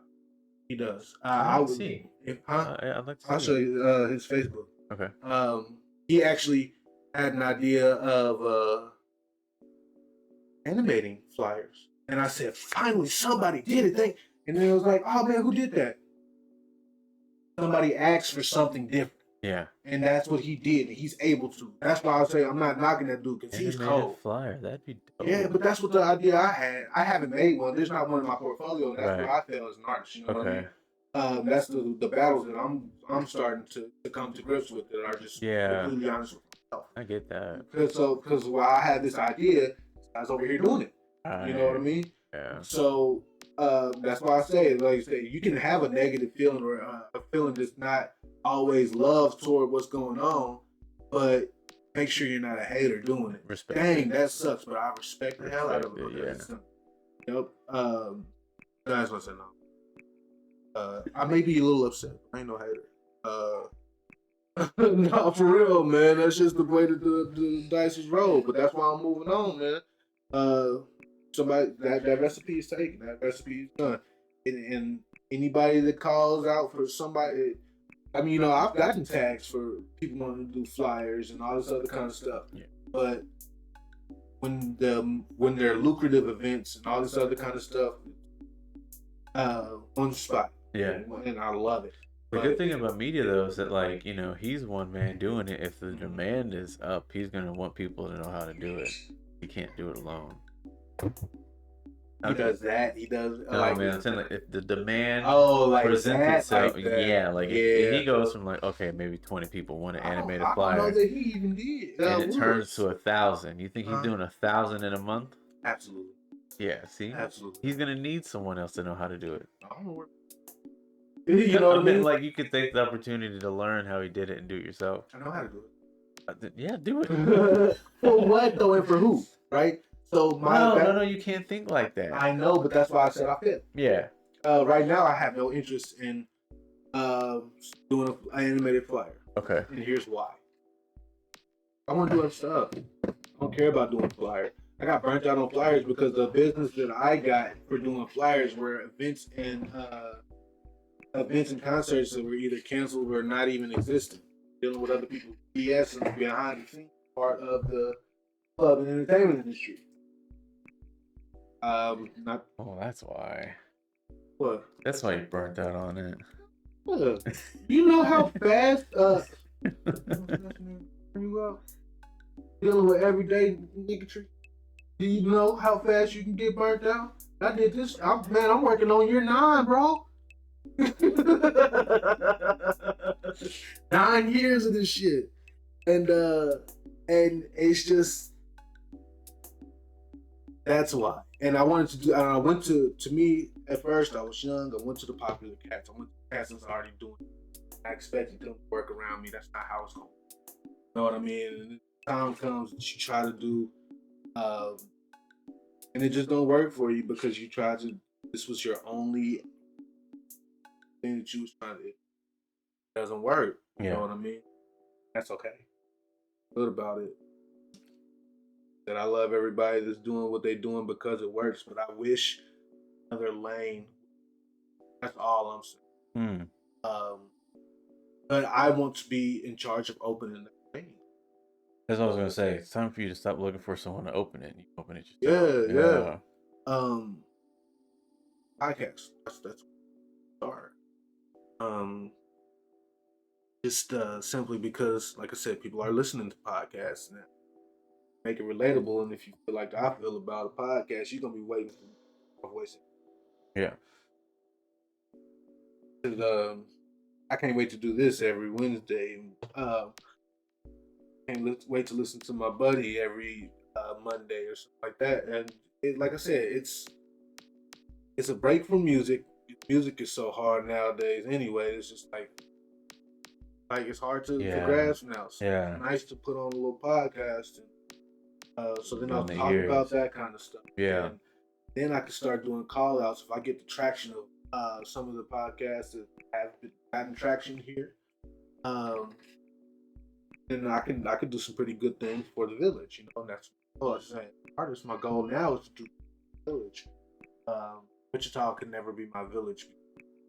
It should be personal. But Yeah. I just say just for my community, just for where I'm at. You know Yeah. what I mean? But it's nice to see my village do that for my nephew out. Just but to do that, and I have to readjust. It's probably gonna be the last paint for a while. I mean, we talked about that, right? Said that last time. Well, I didn't have an event this time, and I didn't want to just sit out there.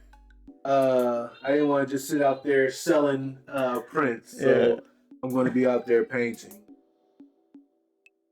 So yeah, but no, I feel you. I did, and hey, should be happening. You want to feel like a quitter so bad. Huh? What'd you say? I said you want to feel like a quitter so bad. I'm spoiled, man. Just the way I grew up, man. I probably even just talk like it, but at the same time, that's the things that start changing. I don't want to sound like a quitter, clearly, but it's hard for me to admit my defeat. Yeah. It's hard. You like movies? Of course you do. I don't like any movies at all. Of course you do. I don't like any movies at all. Sitting next to my DVD case. You like horror movies? Hell yeah, I'm into horror. You're into horror? Yeah. That's why this month's topic for BASSAF is going to be all about horror and Halloween. Can I get on? Yes. You know. I'm doing a Candyman piece. Doing Candyman 5. That? I thought that was Martin Luther King. Well, you see this hook down at the bottom of this page? No, that's all. You saw the little 50s fro, didn't you? That's that. But my homeboys actually on the other podcast on League Mail Ladies Gentlemen that said hold on, who's that? Jonathan Majors. They said he had a civil rights face with the haircut too. Him and there's a singer named that boy's name, Leon Bridges. He looked like he's straight out the 50s. Why does that sound so familiar? He's got at least 2 songs I know you know. Yeah, they said he had a civil rights face. I'm like, you know what? And you can't really. Yeah, you can't deny it. We good for next week. Wait, is it our week next week? Huh? Is it our week next week? Oh yeah, we do every other week, don't we? Oh yeah, no, you're on the 25th. Yeah. Next week's my Thursday. See, this is what I mean, discipline, people. Where the camera? This is what I mean, discipline, people. You hear that? I couldn't tell you what I'm doing in the next 2 weeks, but he already got it on lock. Like, he got things to do, folks, and he actually organizes his. So. Yeah, I have to. Because I have to let everyone know that I'm on my time. Oh man, that's valuable. That's a very important quality to have. When I allow myself to open up and like I have like a day or a time frame, something always happens where I cross into my time and people feel like they have to be rushed or apologetic. I'm like, no, I should have just said no. Yep, and then they feel like you're being a-hole because you sound all extra upset. Okay, now I see the hook. You was not looking at my phone thinking. No, because that's why I thought it was MLK, because I thought he was on a podium. I didn't see this hook. Okay. I thought it was just a cool picture of him giving the speech. Oh, Candyman. Is your mic on? Yeah, mine's on. No, it's on. Hey, look, see? Huh? Oh, okay. Yeah. But wait, is this one? Yeah.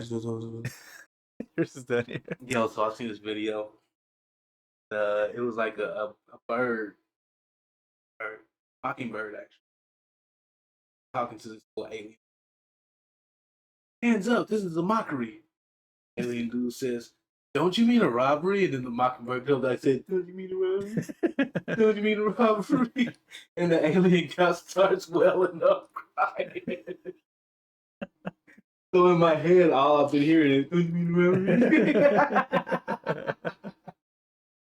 Don't you mean a robbery?" I gotta look that up. I'll send it to you. Okay. Yeah, it's close.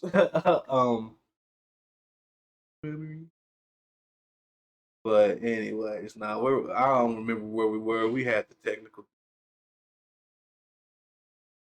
Almost time for me to Yeah. food, but that's okay still too because I've had a good time. And I was Yeah, it able was to get it definitely out good to and catch keep. up. That's another thing that the podcast is going to allow me to talk on my time. You know what I Yeah. mean?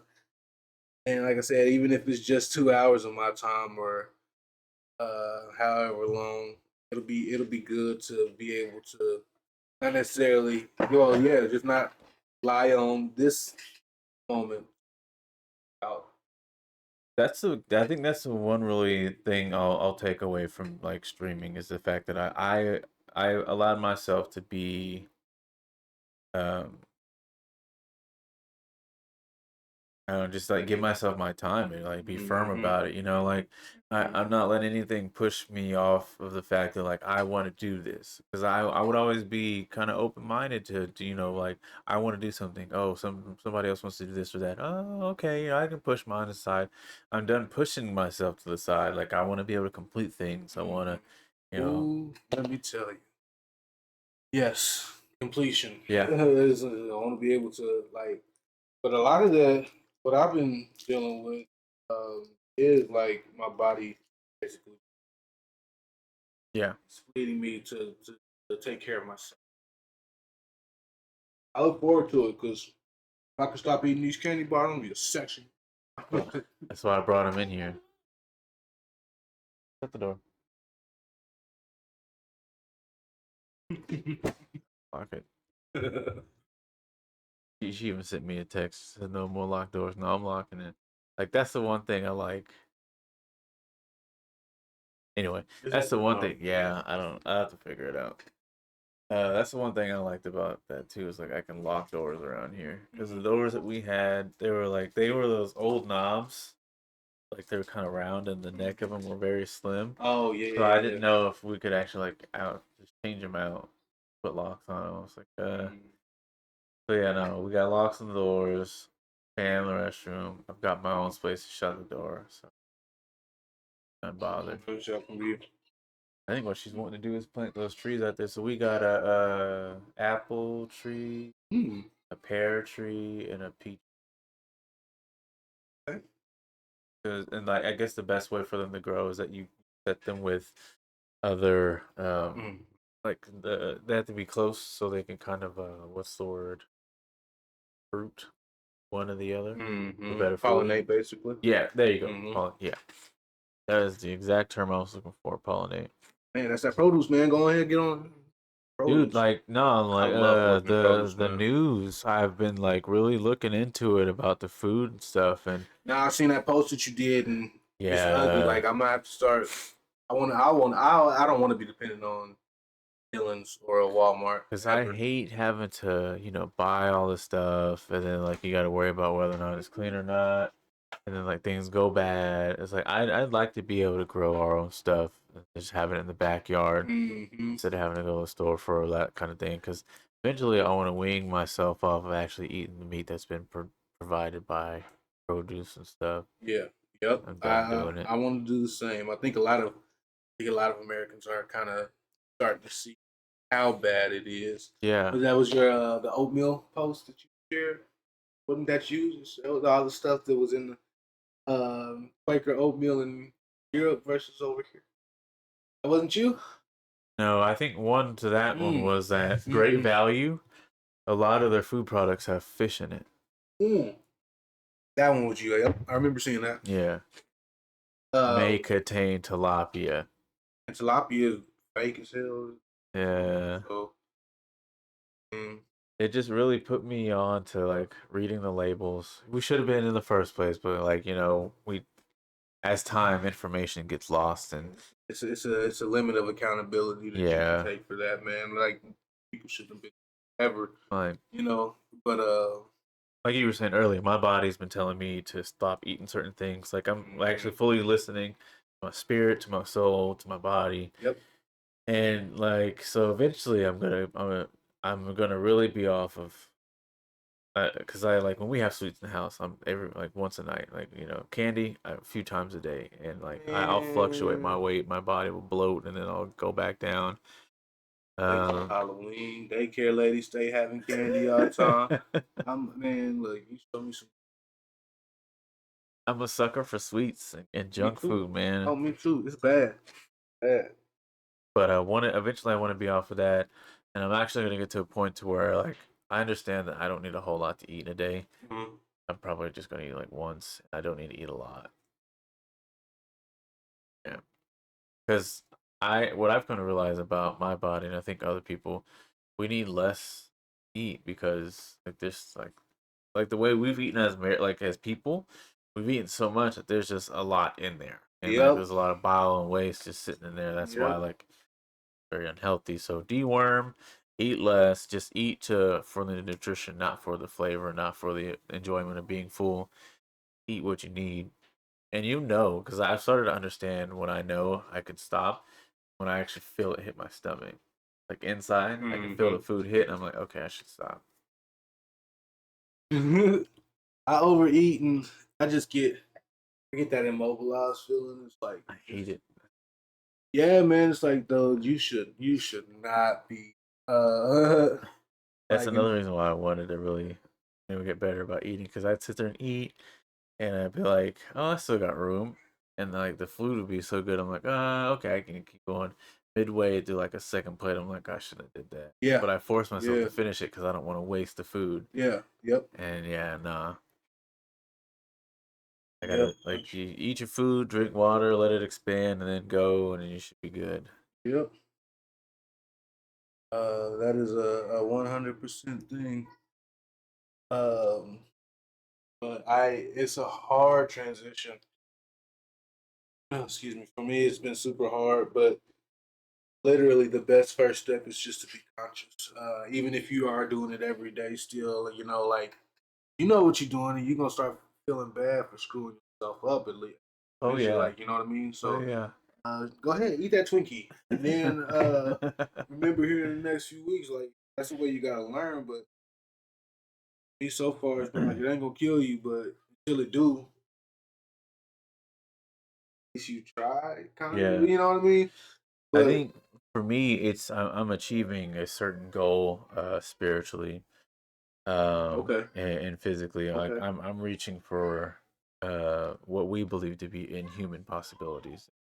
Ooh, I'll say this: I've gotten to a point to where I know I'm capable of doing it. I want to be able to maintain it. So, no, like I've said it before on the stream. I'll say it again. We are superhuman. We have superhuman abilities. We've just diminished them due to what we've allowed to happen with ourselves, and it's not your fault. We've just been blinded to the fact that we could eat a certain way, live a certain way, and it takes away from the fact that we do in fact have those abilities. Because you look around the world and we think that people are just like not human. No, that's just being superficial human that we've always been to be. It's yep, just like we've eradicated that idea yep, of who we used to be because the way you control a threat is that you eradicate it. yep. But no, yeah, I really just want to kind of be in a different position health wise. Like, I'm not going like the mindset of like how a vegan or vegetarian goes, but like will I cut out bread and meat for the most part? Like, will I get to it? Yeah, because I like a good sandwich every now and then. Oh, I used to be big on sandwiches, I'm dude. still big. Ugh, I used to be a sandwich guy. Like, I put can some look honey mustard on there. big old Dagwood. I don't even really mess with tomatoes, but if they got the balsamic and stuff on them, tomatoes on there. Ooh, I my used favorite is to. turkey. Oh, I love turkey Yeah, sandwich. man, I'm big on turkey. Like I used to make sandwiches. I used to put like stuff on them. And I was Mhm. like good. Then I like bread started to get to me. I'm like, Oh man, let me tell you about my relationship with bread. ah. I love bread this day. Carbs, I guess you could say. Actually, I don't even really eat. Not a huge pasta fan. Okay. Looking at me crazy. Yeah, But it's I'll eat it, but I'm not first, big on it. first of all, I don't even really have a good Italian restaurant experience. Olive Garden. Who does though? People who've been to like the small places. I've heard there's Yeah. some really good Italian places, but I just Uh-huh. haven't been to them. You know what I mean? Okay. But like even if I go to the old spaghetti warehouse, I haven't. But I don't even know if that would be like. I heard Italian like eating is way different. The American experience Yeah, of a yeah, restaurant. yeah. Yeah. So I'd like to see that. And you can captivate the dish all you want, but I don't know. I think you should. Yeah, I think it's just Yeah, different. no, pasta's overrated. Glad you said that. I'm glad you said that. Pasta's I overrated feel as the hell. same way. I'll Um, do some angel hair Alfredo, but you know, you know what though?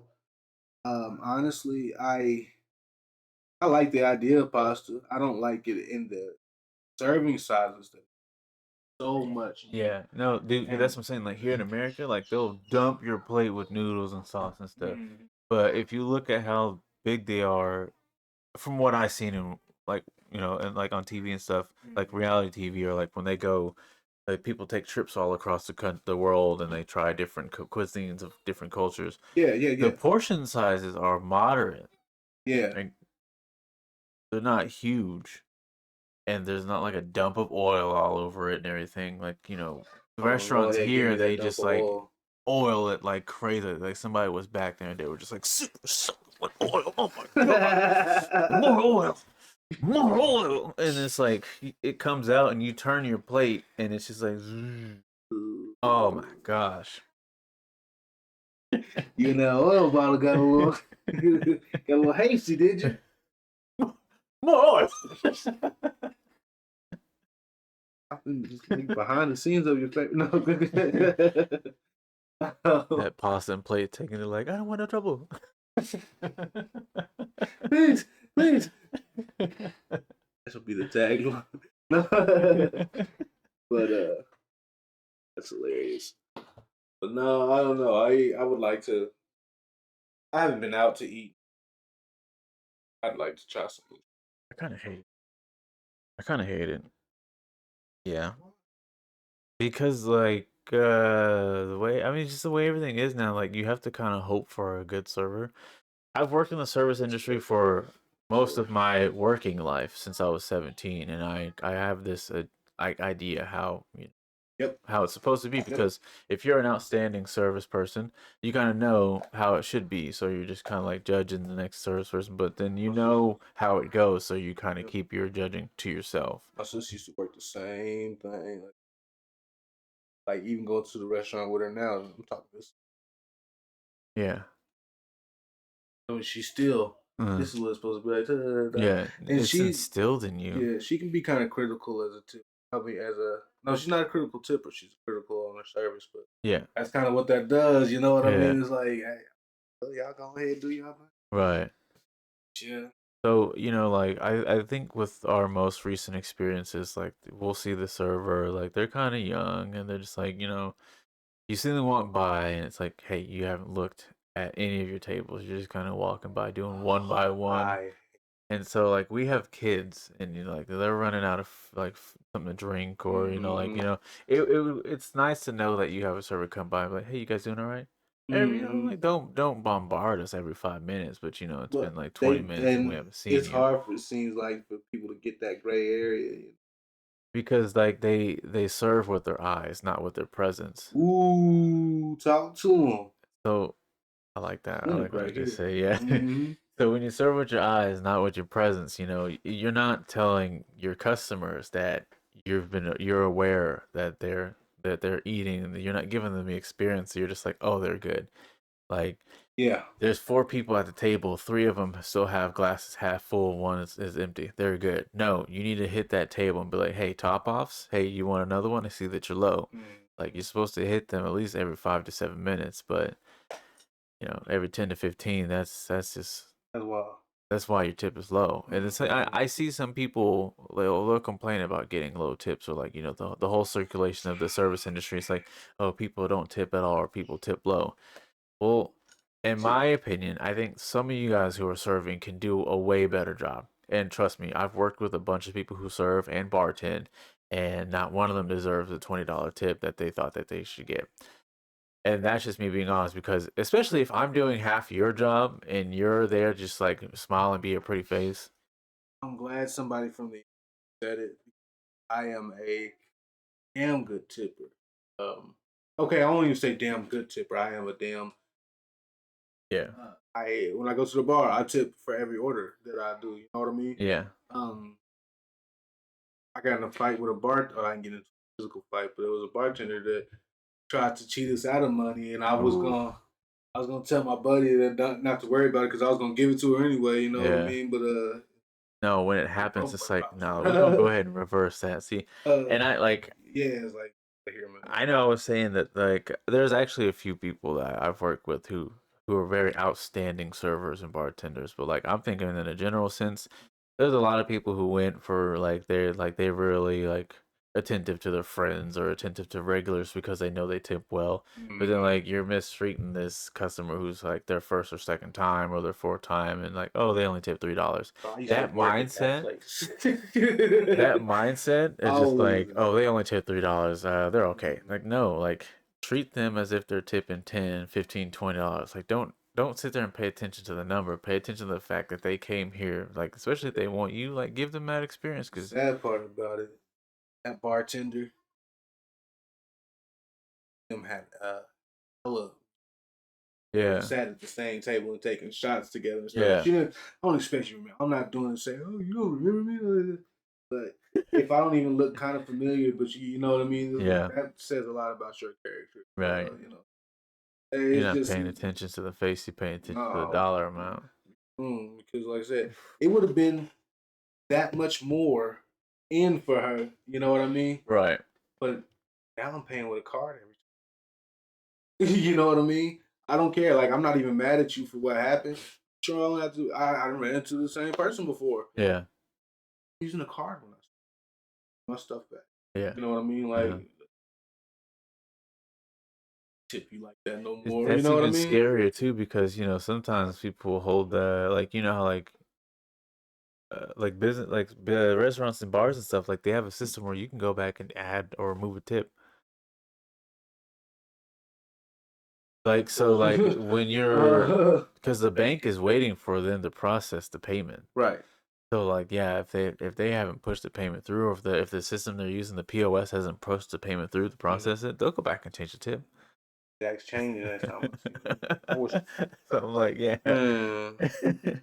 Nah, but like it's a thing. And it's like, okay, you waiting for tips, but like what the men say, a woman that asks for everything get nothing. Woman that asks for nothing get. Yeah. I was literally about to give you at least $10 for the night on top of what I was ordering. You know what I mean? And I'm not ordering a lot. Yeah. You know, but no, you know what I mean. You getting in your own way now. Yo bad. Dude, I remember some people have tried to mess me over on getting tips because like I've worked to go in Chili's, so like we get to our tips through the door. Mm-hmm. I remember this one chick. She was like adamant about working the computer. She's like, "Oh, you bag and I work computer." Like, first of all, we're supposed to switch. So like every time she ran the computer, she's like, "Oh, don't worry, I got it up here." But every time I worked the computer, she's like, "You got it?" She'd come up there and try to act like I didn't know what I was doing. Like, yeah, I know what I'm Mm-hmm. doing, and I know what you're doing. You're trying to see how much money we're making, and so like she would try to pocket the tips. So she'd try to like like take the cash tips, and then we'd Yeah. split the credit tips. And it's like, nah, because you just went home with $15. I'm going home with four. Yeah. Get out of And here. no, like one day she tried to like pop off at me or something, and I went off on her, and that got her fired. At least it got 'Cause her she was fired. she was an employee trying to pop off me in front of a customer, and then I was like, no, like you're foul. I know what you're doing, so you're gonna have to. Mm-hmm. Yeah, but no, and I've had other people try to like go behind my back and make sure I don't get the tip that I'm deserved. But that's what that like I said, all those social media posts that you see about somebody getting a tip or not getting a tip. It's just Yeah, like you put the application in. yeah, Like I'm not saying this to say that I don't feel bad for you because the situation is the part situation of the as it is. process. But um, everybody has to put their helmet on Yeah. and go in for what they signed up to do. And really, That's the just what it thing is is. that there is an algorithm that if you didn't make the amount of tips that you were projected to make, the establishment is supposed to cover the rest. But if you're going home with little to no money, and if the establishment's not, like I feel like it's kind of like shysty on the establishment because they'll be like, oh hey, it's like no, show me the paperwork because you're not gonna sit here and tell me that I'm walking home with $17, but all these credit card tips project to say I should made this much. You didn't show me that. Mm-hmm.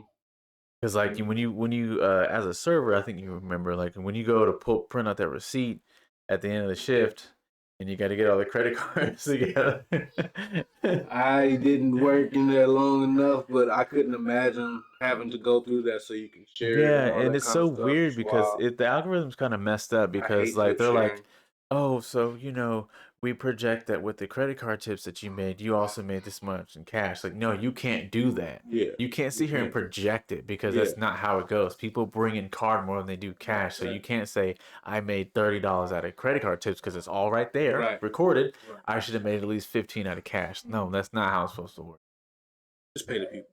Man, I hated working for places like that because it was really messed up. I can imagine. And like that's the thing when it comes to server though. Like you go, yeah, you went because you thought you were gonna make the money that people say that claim that they're making, Mm-hmm. or that's the only job that's left is That's serving. not the truth. I don't care. Like I work where I work. I've worked in grocery stores. The only thing that I haven't really worked is fast food. I was a server for a day and a half. Yeah, There's nothing I won't do. yeah, right. There's never not. I don't understand how. Maybe I'm just blessed. Yeah. But ain't no way I can sit up here and say that this is the last or the only thing that I can do. No, You know because how many people crazy have people their everywhere, man. people have their preferences. Like they're like, oh, this is the only thing I could find. Did you really look? Because there's always a job out there. Like Yeah, I know I can get one easy, but I don't want to like leave the house. I don't, like I'm trying to yeah, find a stay at home or yeah. At least say that. You know what I yeah. mean? And I'll be If like that's what that. it's Some gonna people be. are just Then like, oh, just I say won't that. do food. Like you have no home, but you won't do food. Right. Like I've got stuff. Like I just need a part timer, so I'm in a decent spot. You know. Like if I know eventually I'm gonna get to a point to where like, all right, I gotta get back into fast food, or I gotta get Yeah. back into this and that. Like I'll do it. I'm prepared to do it. But like right now, I'm trying to keep my options open. For anyone who needs a job, you have no business, no room to be Right. picky. Right. Like go get that money, like for real. Or if this job is you have such a hard time with this job, then you might like where else, Yeah. So there's something out there, I promise. But let me it's time for me to go to work. I'm gonna stop and grab Okay. some. Happy about where this All right. is gonna be Show something. Yeah. and tell. All right, so this is mine. Pretty simple. It was just it's just me giving myself a thumbs up because I needed that affirmation that things are all gonna be okay. So I just needed to tell myself, smile, thumbs up, good to go. Did you not showing it? You know what? I'm gonna show it because that means people are just gonna have to pull up if they see it or not. So I'll show it, and I hope somebody sees it or somebody's gonna plan on coming. Just say, "Hey, man, I'm glad you saw this," or "Oh yeah, I saw that." Whenever you know what I mean. But I'm not gonna do it and thinking that everybody's gonna. I wanted to tell you, I liked how you switched hands. Oh, I have to put the hook there. I got some ideas. I got some ideas. All right, so this is Candyman, aka Martin Luther King. Candy Luther King. So like I say that because at the angle where I'm sitting at, I didn't see that he had the hook at the bottom of the page. I just saw the hand up, and he had a visual to go off of reference. And I saw the collar, I saw the head, and just the way the picture looked that he was getting for reference, it looked like Martin Luther King Jr. Vince Martin Luther King got a civil rights haircut like Jonathan Mayer. Candyman and Jonathan Majors and Leon Bridges, but it's passable for his angle. I'm not gonna give him too hard a time, but it was hilarious. Was that on here? Were we technical difficulty? Oh no, I think we did catch it.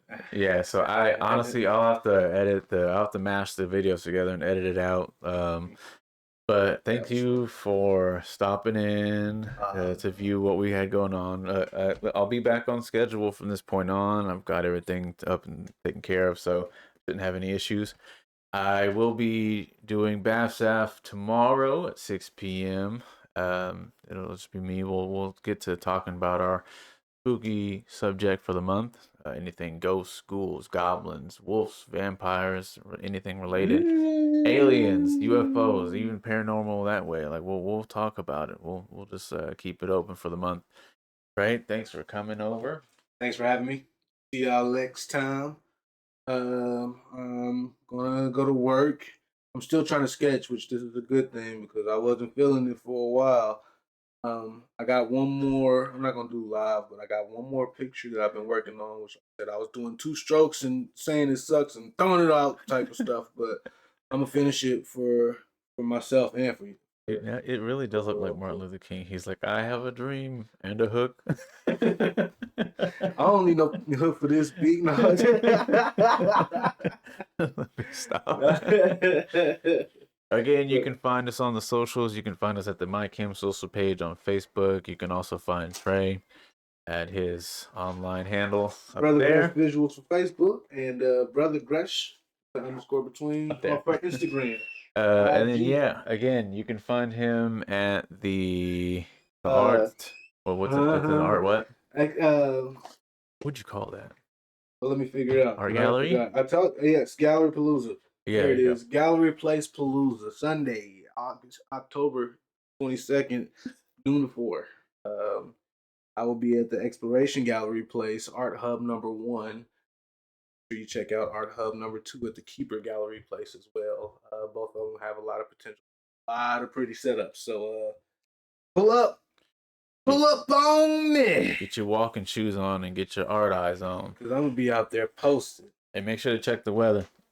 I'm gonna have to check the weather my daggone self because I don't know if it's gonna be cold or not. But I tell you what, I am gonna be out there. So. Yep. But all right, thanks, folks. All right, thanks, y'all. Get on up out of here. Well, luckily.